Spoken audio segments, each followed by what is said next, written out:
Great. So it's just afternoon Central Time, which means it's my privilege to welcome you to today's Mind Your Career webinar, Networking Through Cold Calls and Emails, presented by Michael Tessel. For those who are joining us for the first time today, the Alumni Career Programs Office is committed to helping provide alumni with the resources they need to stay competitive in an ever-changing job market and support the alumni community with career resources, networking channels, and job search capabilities. Today's webinar is co-hosted by UChicago Grad, an office committed to serving the graduate and postdoc community, focusing on recruitment, skills and experience, career development, and alumni engagement. Our presenter today is UChicago alumnus Michael Tessel. Michael is a 2004 graduate of the college and is currently the Associate Director of Graduate Career Development and Employer Relations at UChicago Grad. Michael will lead us through the process of networking through cold calls, emails, and informational interviews. You will learn who you should reach out to, what you should ask for, and how to follow up. Michael will also leave time to answer questions at the end of today's presentation. So let's get to the reason we're all here today, and let me welcome Michael. Well, thank you, Allie. Thank you for that introduction.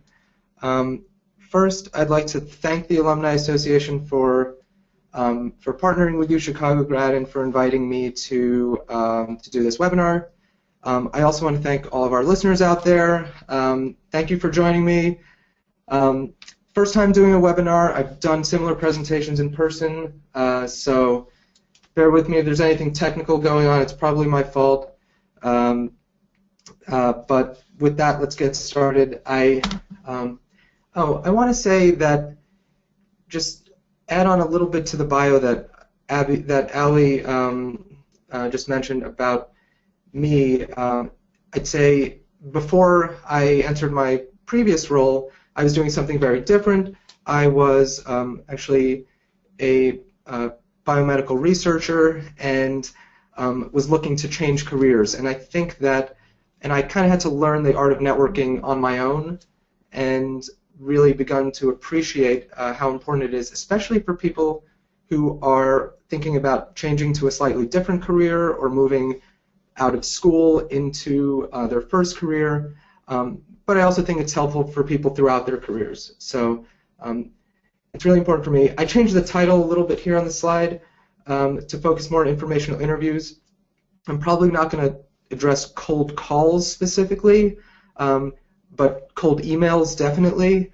And I find that especially when in my work with grad students here, they tend to be a little bit more comfortable with the idea of cold emailing someone. So hopefully that helps take some of the pressure off. Okay, so you see Arnold on the screen. Why Terminator 2? Well, this was one of my favorite movies as a kid. That's the first reason. I know we're going with a kind of 80s movie theme throughout the week. But I also think that this movie really has some underlying themes that relate to sort of machines and humanity, and I think that that's important when thinking about networking. People can think about it as a robotic process, but I think when done most successfully, it needs to be human. When you're connecting with people, you really need to connect with them in a more human way. So we'll talk about sort of bridging that gap between this formula and really connecting with someone. Okay, so I said I wanted to focus on informational interviews, and the outline of what we're going to talk about today is what they are, why to do them, and who you actually want to meet, and then how to go about arranging these conversations, and then how to conduct the meeting itself, the actual interview, and then of course how to follow up, because ultimately the goal is not to have sort of a one-off conversation with someone, it's really to build a relationship. So let's start with what these are. What are these things? What are informational interviews? I'm guessing most of you are attending today because you at least recognize the importance of networking, and that's why you're here. So, but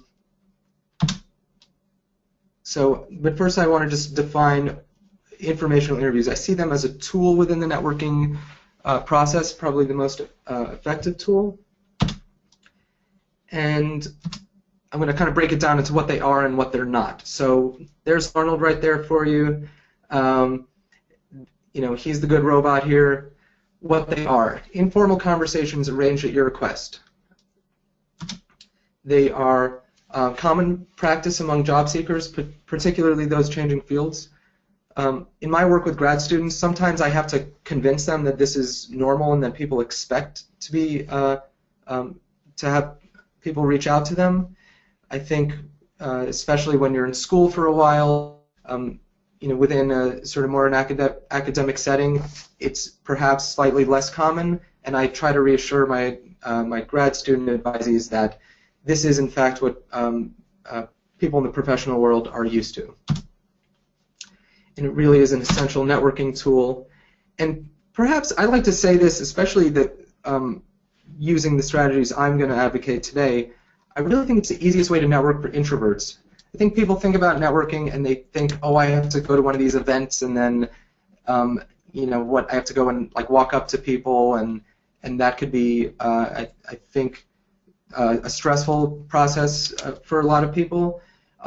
This is easy. I say to people, if you are you comfortable sending an email to a stranger? If you can do that, then you can network. The worst thing that'll happen, really, is that they won't reply. So I also want to say what informational interviews are not here. So there's our bad robot, T1000. They are not a job interview. That's probably the most fundamental thing that defines them. And they are not robotic interactions with a single defined objective. We'll talk a little bit more about what you want to get out of them. On their own, they're not sufficient for developing a real relationship. That's where the follow-up comes in. That's where the actual content of your conversation really, you know, determines where the relationship's going to go. And, you know, just to sort of emphasize the idea that this is something that is meant to get to know new people, learn about them. It's not somehow going to going to get you a job that you don't deserve because you managed to talk to the right person. So I'd like to sort of dispel some of those notions at the beginning. Okay.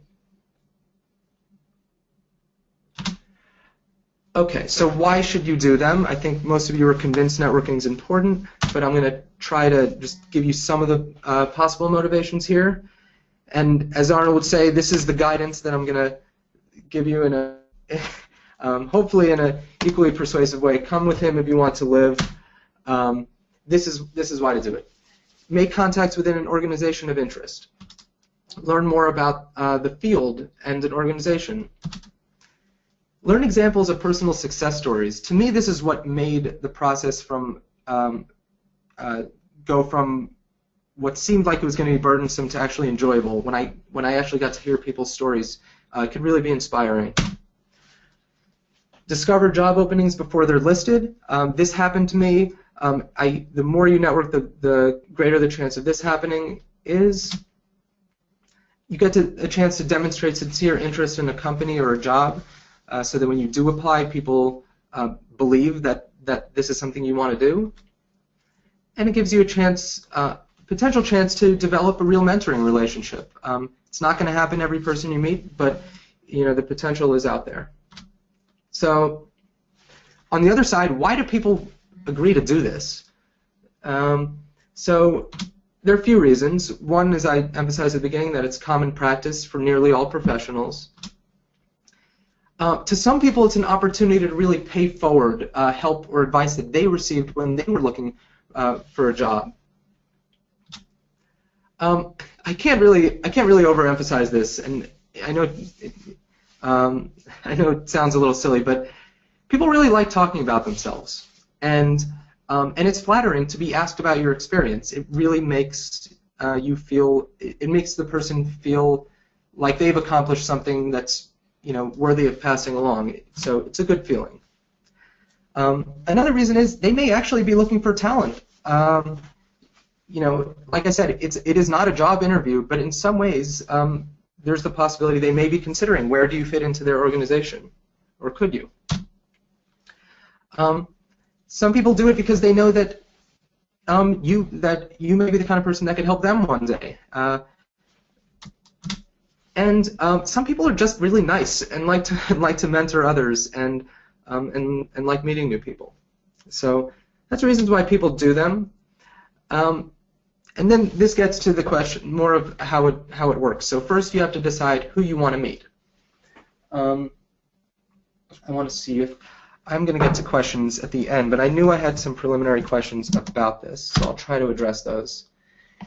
First, I want to kind of lay out your network in a way. I kind of break it down into three different sectors. The first being your immediate network.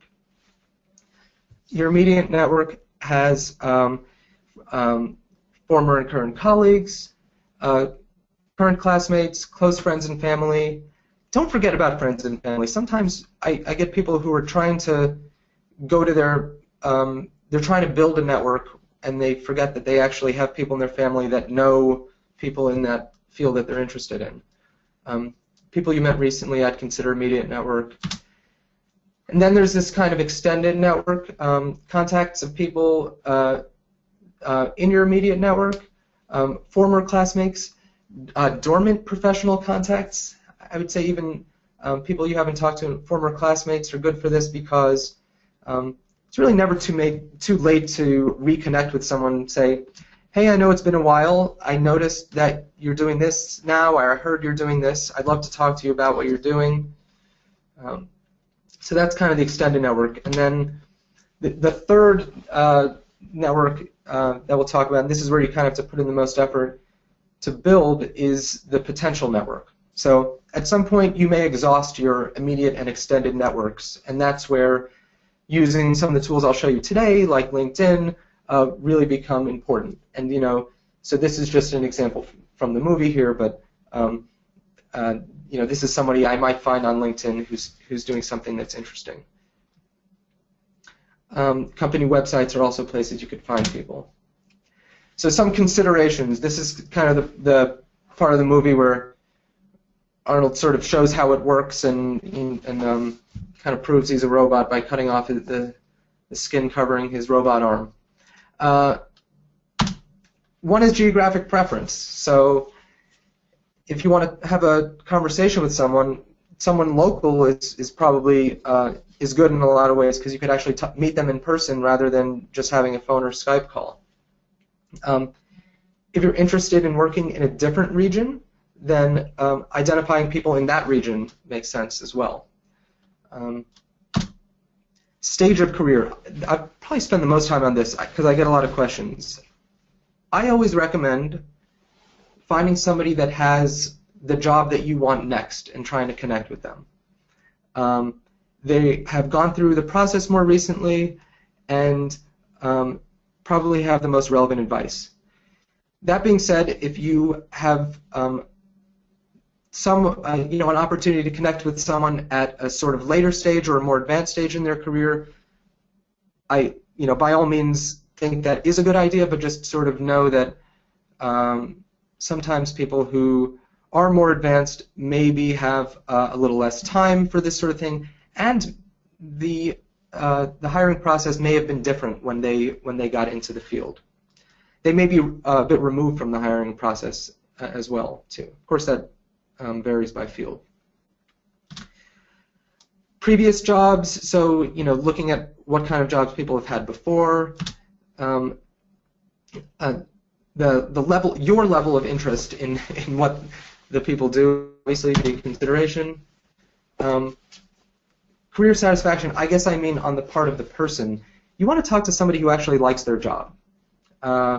You may not get a good sense of what something is like, or I mean it certainly says something, but if somebody's kind of down on their job or looking for a new job themselves, it's certainly not the only perspective you want to get. Active networking. I mean, is this person an active networker? Are they really active on LinkedIn? Do they post a bunch of stuff there? Do they have a blog? that makes somebody probably more likely to want to connect with someone. Of course, scheduling availability, you may be able to have some indication of how busy someone is. Their willingness to help, sometimes people will sort of, indicate in some way that they're really into helping, helping people who are getting their career going. And then the strength of the connection. This is really important, and we'll get to this. I had a question about it. Is it all right to reach out to people in an organization you're interested in, even if you don't have a connection? Well, so if you don't know a person in common, certainly. The next thing I'm going to talk about here is alumni connections. That is a connection.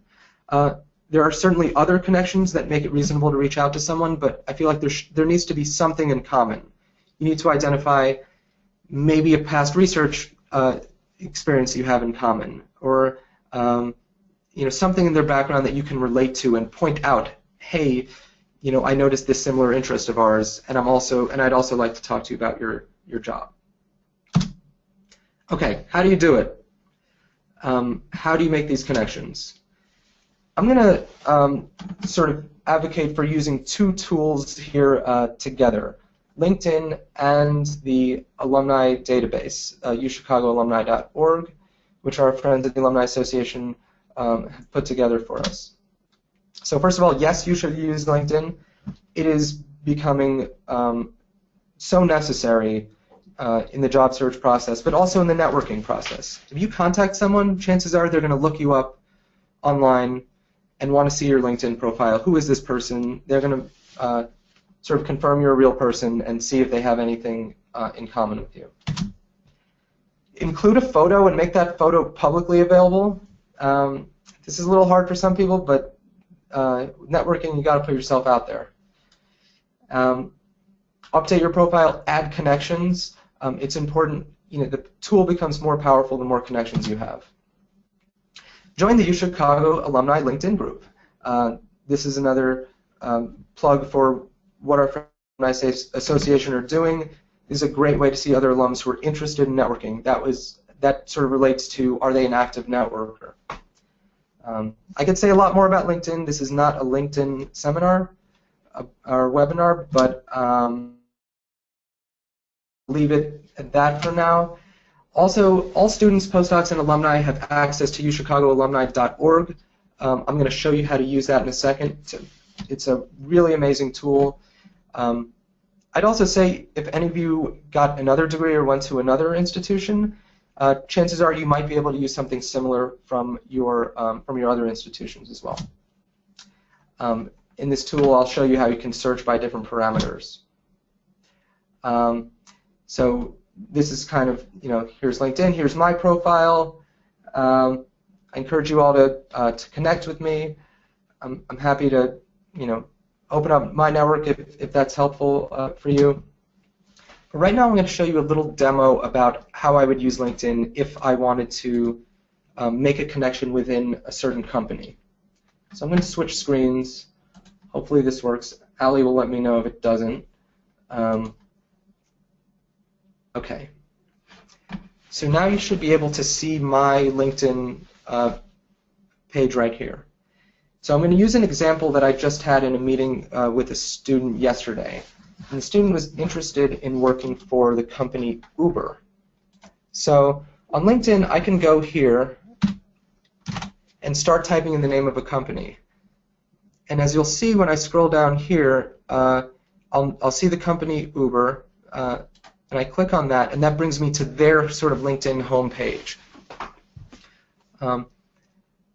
And then if you look on the right here, you'll see how you're connected. So this says, it says I have 4 first-degree connections, meaning I know 4 people that work there. But even if I didn't, it would give me all these other second-degree connections I have, which means I know someone who knows those people. If I click on See All, it'll give me the list of these people. So my search is short and abbreviated right now by LinkedIn because I did too many of these, but I don't think that'll be a problem for most of you. I could see some of the people that work there. And this was interesting because I learned that a friend of mine who used to work at Salesforce, Mike, now works at Uber. So I wouldn't have known that if LinkedIn didn't tell me, and this could be useful. If you see someone who is a second-degree connection, you could also see who you know that knows that person. And in this case, I can see, oh, I know this person. That's my brother-in-law. I can see if he would be willing to introduce me to this person, Dave. And I would usually ask for that introduction by email off of LinkedIn. I'd say, hey, Joe, I noticed on LinkedIn that you're connected to someone named Dave who works at Uber. I'm starting to explore career options, and I'd love to hear more about his job. Would you feel comfortable introducing us by email? And that really gives him the opportunity to either say, oh, sorry, I don't know Dave that well, or send an email intro. One other thing I want to show you on LinkedIn is that you can sort by school. So I can add the University of Chicago. You have to put the, and then it'll give me a list of people who are also alums at the University of Chicago. So this is nice. Let's say I settle on this, and I see Michael, and I want to get in touch with him. Even if I don't have a common connection, this is where I would then move over to the alumni database. So I'm going to switch tabs here, and this, when you go to uchicagoalumni.org, you can log in to the directory. You'll have to register for an account, and then we'll confirm you're an alum or a current student, and you'll be able to log in. So now I know the name of the person. I search for it, and I'll see, oh, there he is right here. So here it doesn't have his employment info, but LinkedIn told me that he works at Uber. So I click on that, and I see Michael's email address here.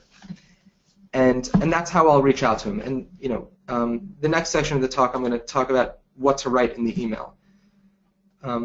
One other tool on the alumni database I can show you is you can also search by things like company. So let's say I want to find someone who works for LinkedIn Corporation.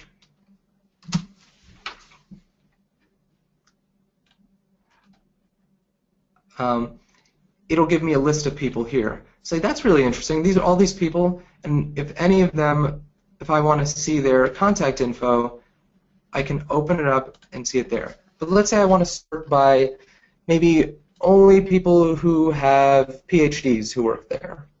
Okay, so that limited it down to just one person. You can sort by, I can remove that, and I can sort by people who, let's say, people with MBAs, sort by Chicago booth. Here's a whole list of people here. I could even sort by year. So maybe I just want to talk to people who graduated within the last, 5 years. And there's my list. So I like using these tools side by side. In some ways, LinkedIn can be more powerful because it tends to be more recently updated, but the alumni database gives you actual email addresses.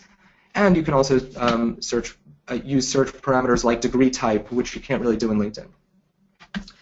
So I want to go back to the presentation now. Hopefully this works.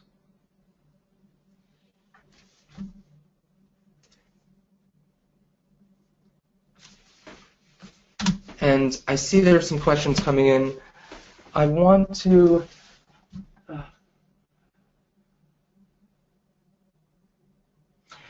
okay, so I see a question about LinkedIn. This is maybe a little bit off topic, but I'm going to address it. It's about how to have a LinkedIn profile that doesn't necessarily give away that you are searching for a new job, because that's sometimes a sensitive issue within your current employer. It's even a sensitive issue for our grad students a lot of times who maybe don't want their professors to know that they're considering careers outside of academia. And what I would say is, in this case, you do want to make it for a general audience. Sort of, you can have a summary that addresses your background and general interests. You don't have, so it doesn't have to say, "I'm looking for a career in data science." You don't have to say that. Your experience can still indicate what skills you bring to a career like that without specifically emphasizing what you want to do. What you want to do next, that is. Okay. So new connections, do's and don'ts. So what do you do? What would John Connor do here? He was our protagonist in the story. So send a brief one-paragraph email. I like to keep it pretty short. You don't want to write an essay. You'll have a chance to talk to them at length if they agree to meet. Express interest in their personal career path. If I can emphasize anything to you today that you'll remember, I would say the informational interview, the networking is about them. It's not about you. Yes, you want to find a new job. Yes, you want their advice on what you should do, but the outreach should be focused on them. You are interested in what they do. I like to ask for about 30 minutes, 20 to 30 minutes of someone's time. I prioritize in-person meetings when possible, so if they're local, ask for an in-person meeting. If you ask for a phone call, you'll get a phone call. If you ask for an in-person meeting, you might get an in-person meeting, or they could suggest, hey, maybe it would be easier if we meet on the phone. But I wouldn't offer that option. I would really push for the in-person because I think you're more likely to get more out of that. It's easy for me to have a phone call with someone and then kind of forget about it, but because I don't have that memory of meeting face-to-face. If you don't get a reply, and you won't sometimes, follow up in a week. Give people a week. People are busy, but people also forget. And it's not that they are trying to ignore you, but people are just busy. So wait a week, follow up. I'll talk about following up. Well, in case I don't mention it later, I'd say reply to your previous email, so it's below, and just say, hey, I want to follow up briefly on our conversation. I want to follow up briefly about my email below. The reason why I'd like to speak to you is this. I'm hoping to connect soon. Do not. So what would the bad robot do that we don't want to do? Don't write an essay. I already said that. Don't seem desperate. Confidence is important in real interviews. It's also important in informational interviews. And that's always a good thing to remember. Somebody actually asked about this in the pre-webinar questions. I personally don't advocate sending a resume with an initial outreach. I know there are people who do this. This is my personal opinion, but I think it's a little bit far. I prefer to have a meeting first and then ask if they'd be willing to look at my resume. Sometimes when you ask for a meeting, they may even say, hey, can you send me a resume beforehand so I can look it over? That's great too. You could even offer it afterwards, but not with the initial email. Don't ask questions by email that negate the necessity to meet. I've seen this before too. Somebody will send an outreach email with a list of very specific questions, and then the person will reply and give answers to those questions, and then essentially, then they sort of feel like, well, that's what I've got to tell you. That's what you wanted to know. So make sure not to do that. Make it more like you want to hear their story, and a story is not something they can answer in an email. So I just say don't send more than one email in a week. You got to give them some time to reply, and certainly, of course, don't ask for a job.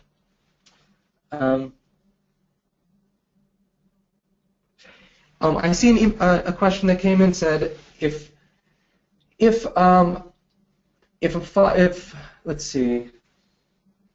did not follow up and the first email was months ago, should I give up on the contact or just try again? Definitely, I would definitely try again. That's fine. Say, just reintroduce yourself. Definitely reply to the previous email so they see it in the chain below, and just sort of talk about why you'd like to connect with them. I think that should be easy. Okay. Here's a fun example. So, what should you say?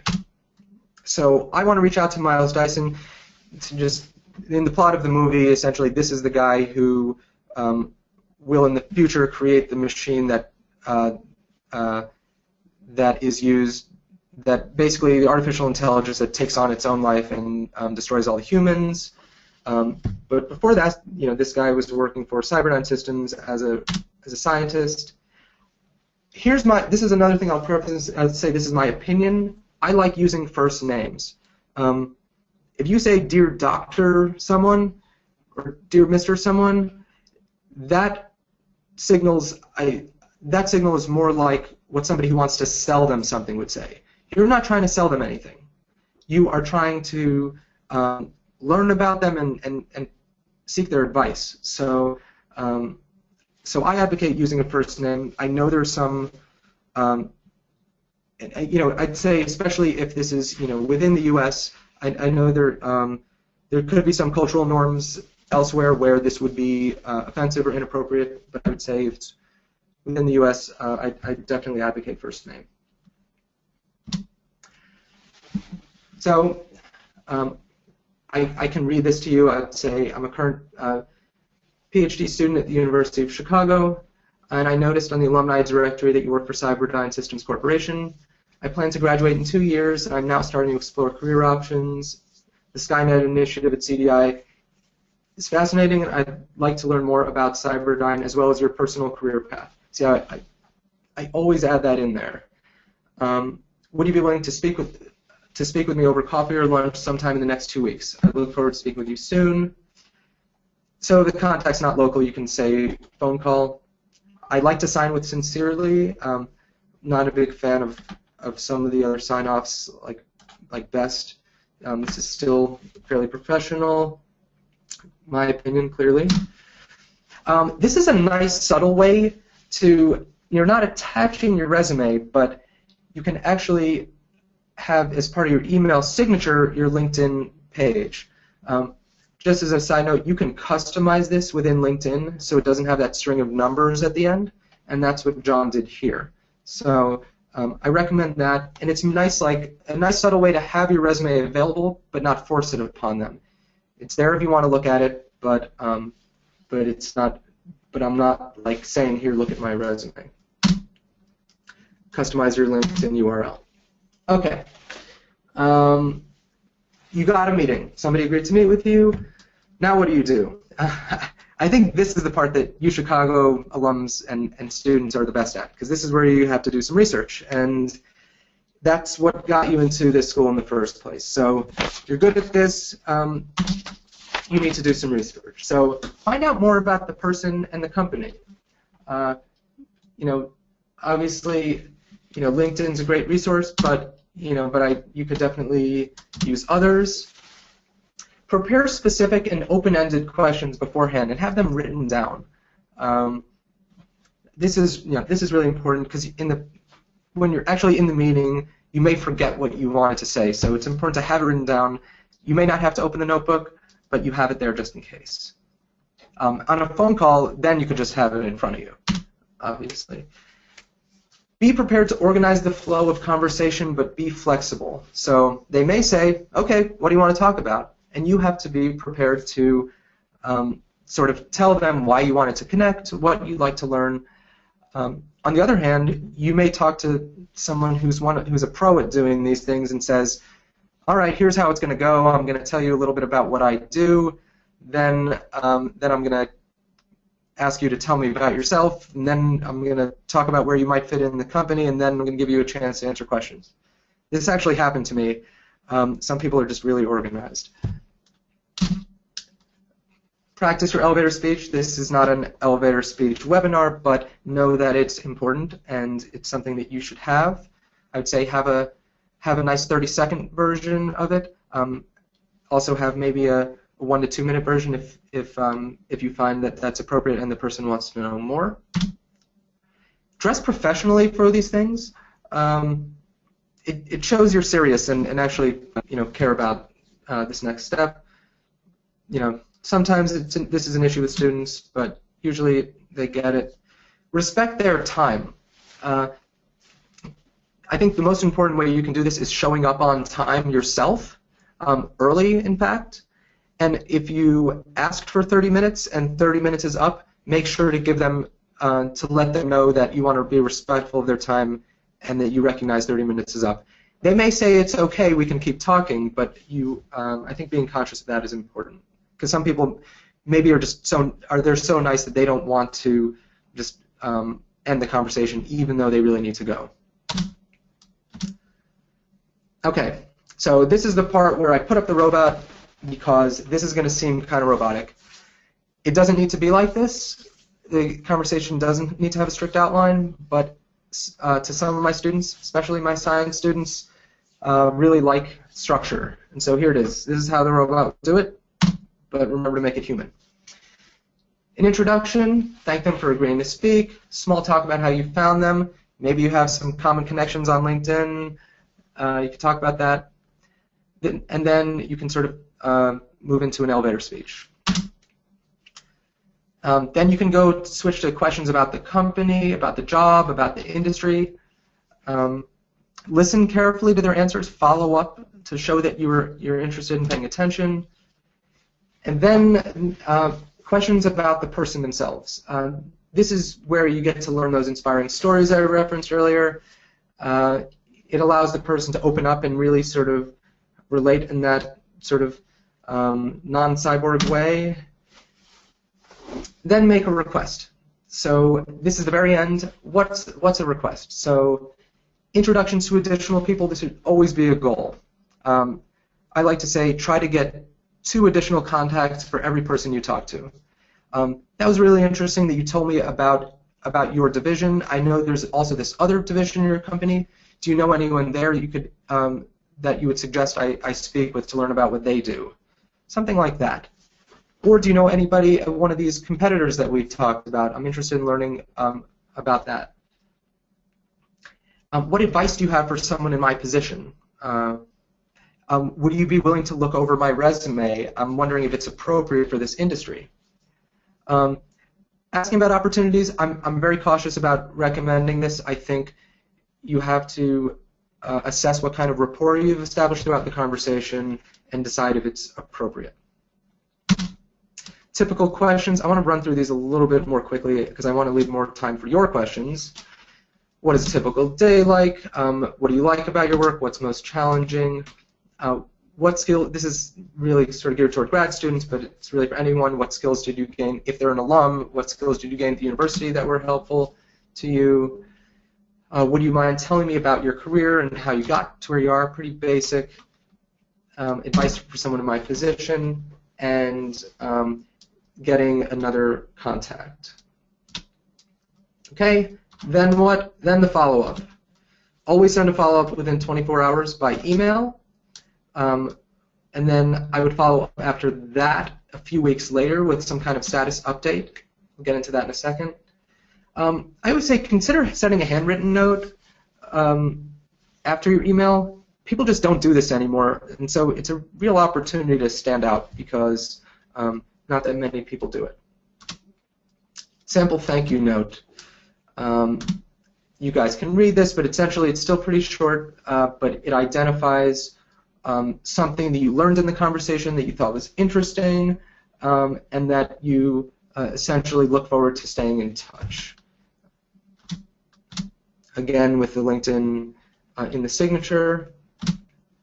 How to stay in touch. Okay. Adding them on LinkedIn. When you do this, add a personal message.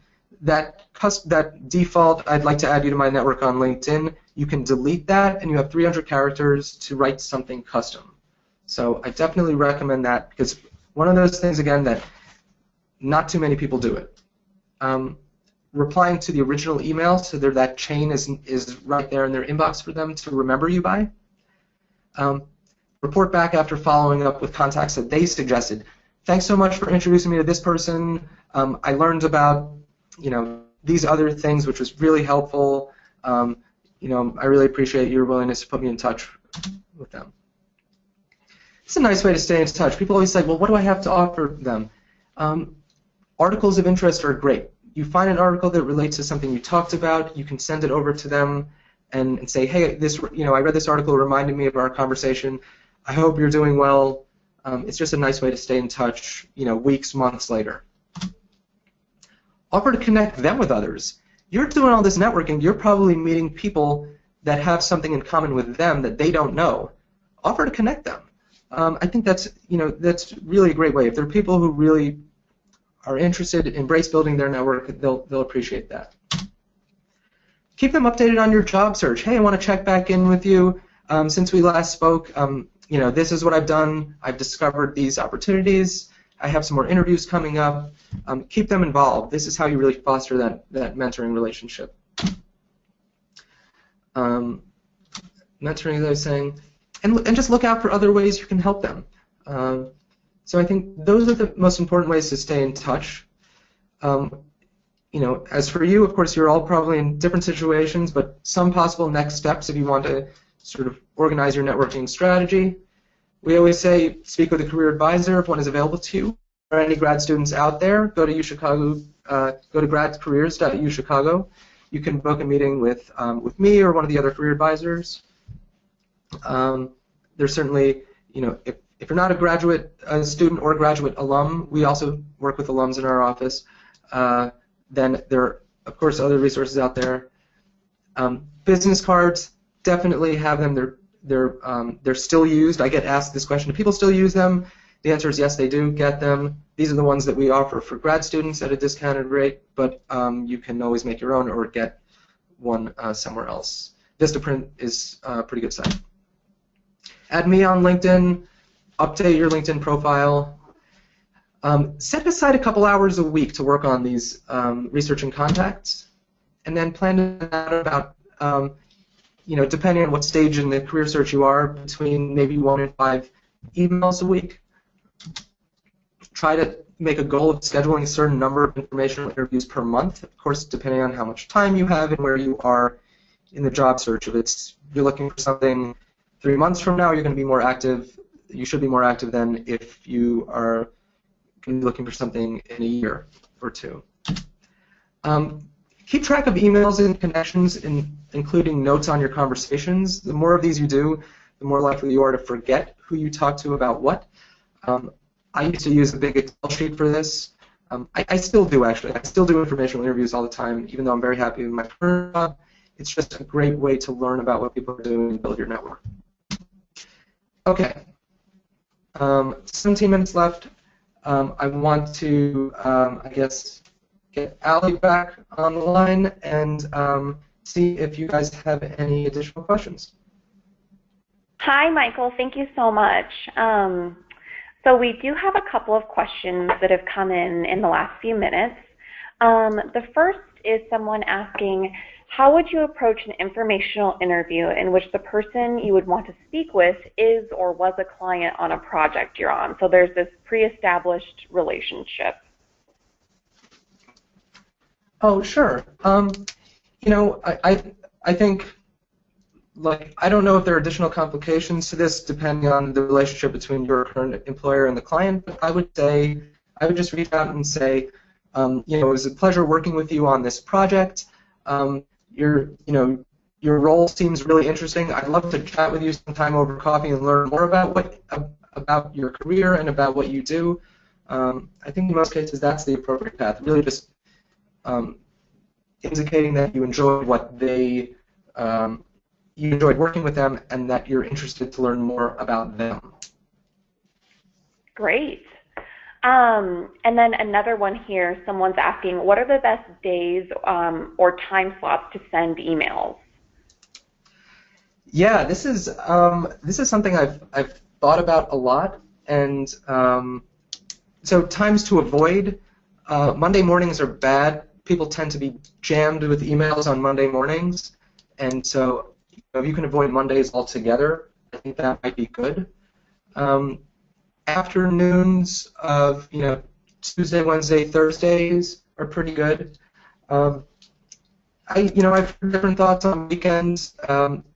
In a way, weekends are good because people don't have that much email volume and they may be more likely to read it, but they may be less likely to respond because they're busy, doing something or having a life. But so I guess there's still debate as to this, but those are my immediate thoughts. That's great. Someone asked, what are 2 or 3 of the biggest mistakes you have seen people make? So I guess I sort of tried to address those in my my sort of don'ts section slide, but certainly writing too much in the email, making it too long, and making it all about you, like they'll have a chance to learn about you, but I think assuming that they care about all the details of your situation before they know who you are is probably a mistake. Give them enough about you to make them think you might be interesting to talk to, but and yeah, so length, focusing on yourself too much, and I think forgetting to follow up is a big mistake. I think people assume that just because someone didn't reply the first time that they don't want to talk to them, and it's really just not the case. I've now met with, I've heard from 3 separate professionals who told me explicitly that they actually, almost as a policy, don't reply to people the first time they contact them. Now, I don't know how many people there are out there like that, but I can say that they do exist. And what it shows is, if you're willing to be persistent, then maybe they'll take some time out of their busy day to talk to you. But if you're not willing to be persistent, then maybe they'll just let it go because they get a lot of these requests. So I guess that's another mistake.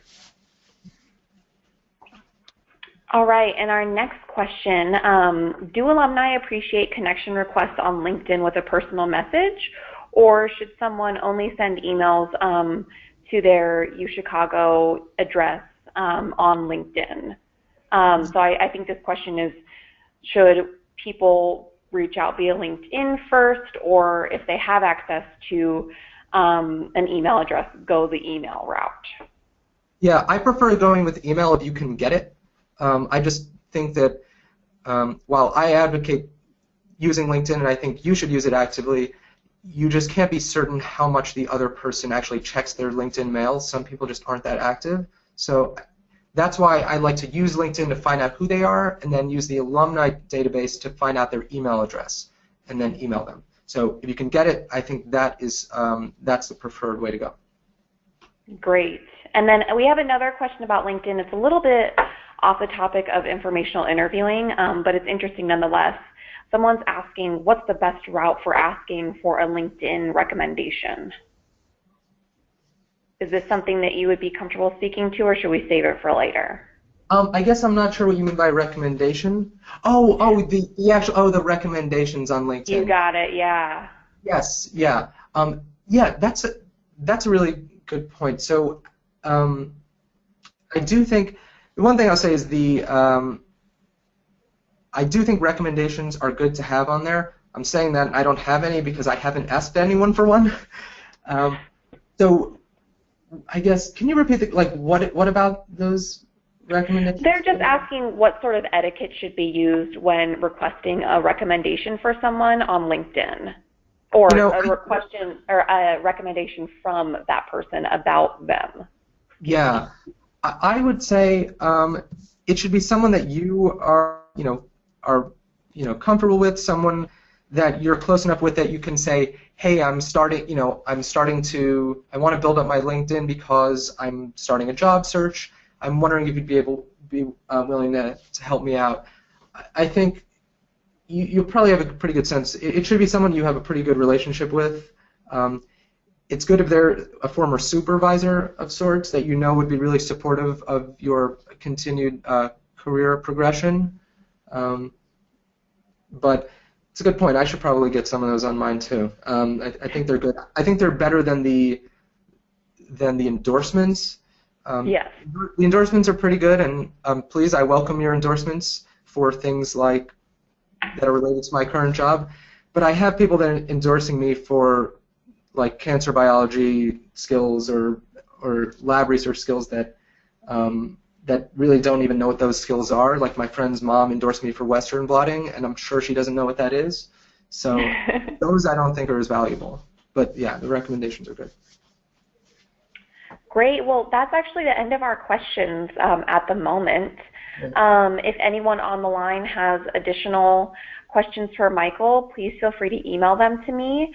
You can reach us at alumnicareerprograms@uchicago.edu, and I'll be happy to forward any of those along to Michael. And also, as you can see, he's included his email address here in the slide as well.